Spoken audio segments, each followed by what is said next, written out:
Hello my dear friends, welcome to the second lecture of first module. Here we will see the concept of flowchart. So what are flowcharts? Flowcharts are the diagrammatic representation of the solution to the given problem. So it allows us so flowchart allows us to break down any process into smaller steps and display them in a visually pleasing way. Now, what are the use of flowchart? We can use flowchart for documentation purposes. For example, if you have written many programs and you document all those programs, so it can be easily documented with the help of a flowchart. Now, if you are working in the team, the flowchart makes the communication a bit easier. For example, you can convey from one person to another person with the help of a flowchart. Now flowcharts are useful for maintenance purposes also.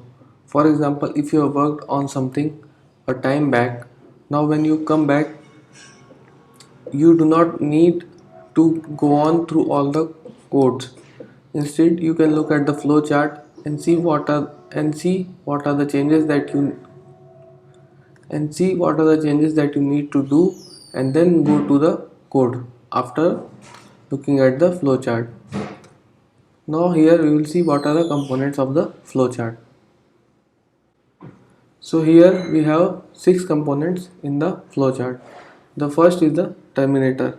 The terminator is used to specify the start or end of a program of a flowchart.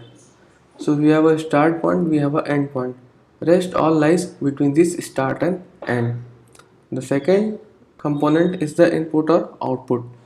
So whenever we need to read input from the user or we need to output from the screen, we use this component. So here we can see we are reading a variable a or we are printing a variable a. The third component is the process component. All parts of the calculation goes into the process component. For example, here we are calculating a plus b. This is equals to c.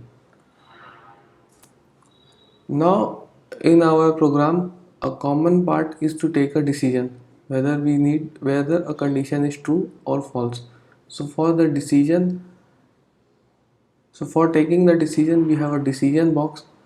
This is also a component of a flowchart. So if a is less than b, then we can either do it as a yes and then we can proceed in this line, or we can have a no part from here and then we can proceed from here line. So a decision box can only have two valid answers, either a yes or a no. Our next component is the arrow component. The arrow component is used to connect two different components. For example, the arrow component can connect terminator and input to process to decision, and to the terminator itself. We will see in an example. The last component is the connector component. We will study about the connector component in the upcoming lectures. Now let us see some of the problems that we can represent with the help of a flowchart. So our first example is adding of two numbers.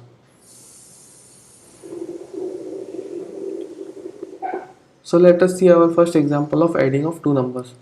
Here we start with the start component. We will be given two numbers a comma b. So we read those two numbers a comma b, and then our calculation is done. And then our calculation, that is the process, is done in the variable c. So this c is equals to a plus b. Now this is a process, so we put it in the rectangle. Now after this we need to print the variable c. So we write here print c. Now as this is a display component, now as this is the output component, we write it in the parallelogram. The last we have a terminator. This is represented with this end. So this is the flowchart for adding two numbers.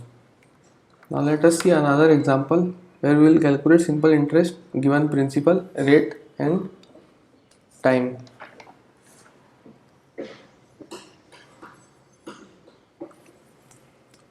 So first we will start with the start component.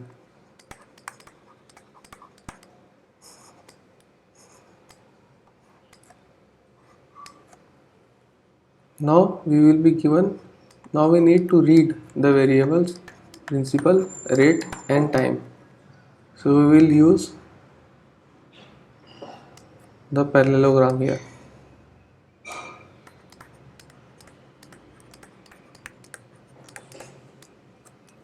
Now after this we need to calculate the simple interest. So it is a calculation part. So it will go into the rectangle. You know the formula, simple interest equals to P into R into T by 100. P into R into T divided by 100. After this we will display the simple interest as our answer.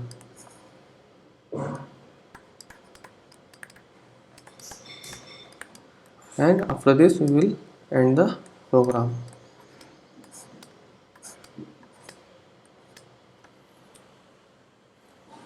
So this was our simple program to calculate the simple interest. Now let us see our next uh, program. In this program we need to check if a number is odd or even. So in order to check whether a number is odd or a number is even, we will use the percentage operator. Now what does percentage operator does is it provides the reminder. For example, if we have a number 5, we do its percentage with 2. This will give us 1 because when you divide 5 by 2, the quotient is 4 and we have a reminder of 1. We have a reminder of 1 and the quotient is 2. So when you divide 5 by 2, you have a quotient of 2, you have a remainder of 1. Similarly, if you divide 10 by 2, you will have a quotient of 5 and a remainder of 0. Now to check if a number is odd or even, you just need to do its percentage with 2. So we have n percentage 2. If this gives us 0, the number is even. If this gives us 1, the number is odd. So here we will use the decision box. So let us start the program using the start part. So now we have a start. We will read the number n.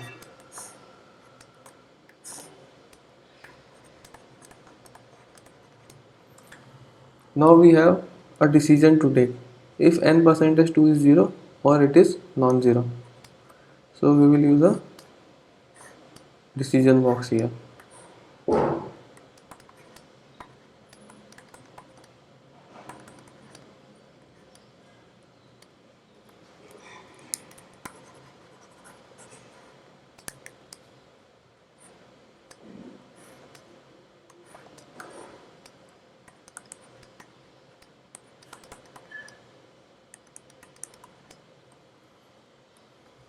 So if our answer is yes, then we will simply print as even number.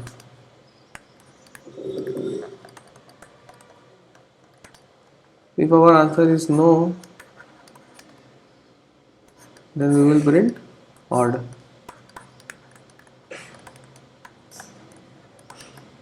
And at the last we have a terminator operator. We have a terminator component. And both of this will end at the terminator part. Now we have a simple program to check if a number is even or a number is odd. Now we will see our last example to check to find the largest of the three numbers. Now how do we find the largest of the three numbers? For example, we are given A, B and C. Now the largest number is if the number is greater than other of the both the numbers. So here we will use the decision box again.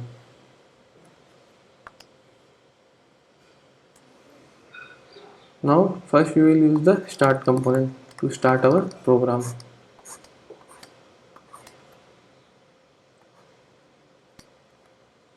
Then we will read the numbers A, B and C. This is done in the parallelogram.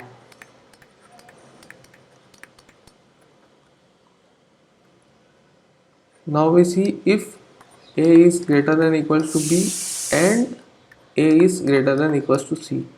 If this condition satisfies, then A is the largest number.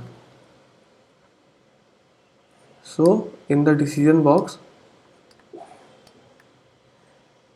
we have A is greater than equals to B and A is greater than equals to C. If this is true,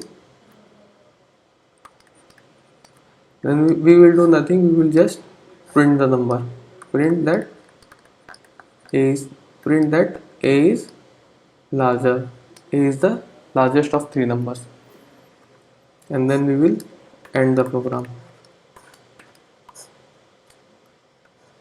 Now what happens if the condition is not true? If the condition is not true, the other condition will be true, that is B is greater than equals to A and B is greater than equals to C. In this condition, B will be the largest number.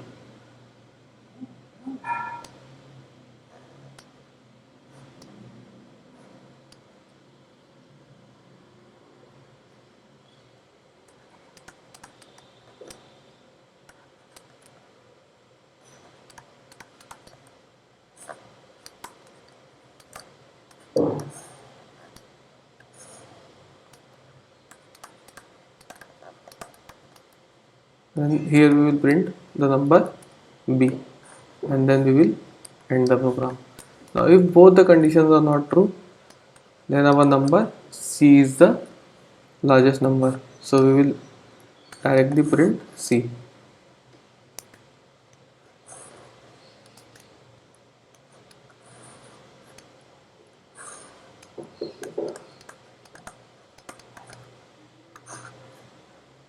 And we will go to the end of the program.